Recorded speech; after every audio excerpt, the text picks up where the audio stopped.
सतपाल सिंह सत्ती खुद सीपीएस रह चुके हैं, उस पद को एंजॉय कर चुके हैं। उसके पश्चात द्वारा से सीपीएस बनाए गए और वो मामला अब द्वारा जब नई सरकार बनी तो द्वारा, क्योंकि कानून है हिमाचल प्रदेश में, विधानसभा ने कानून बनाया है, तो उस कानून के तहत द्वारा सीपीएस बनाए गए।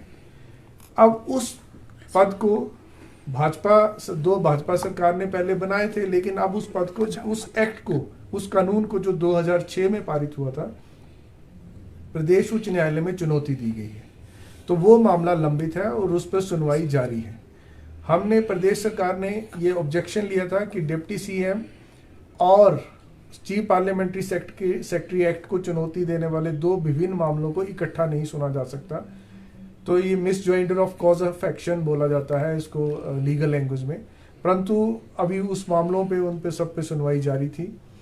अब इस मामले की सुनवाई 7 दिसंबर 2023 के लिए की गई है। उसमें हमने न्यायालय में ये भी बताया, जैसे आपने मेरे से पूछा, न्यायालय में हमने ये भी बताया कि उच्चतम न्यायालय में ट्रांसफर एप्लीकेशन भी पेंडिंग है, जो कल लगी थी, पिछले कल लगी थी, और अब उसकी सुनवाई अगले सप्ताह के लिए टाली गई है।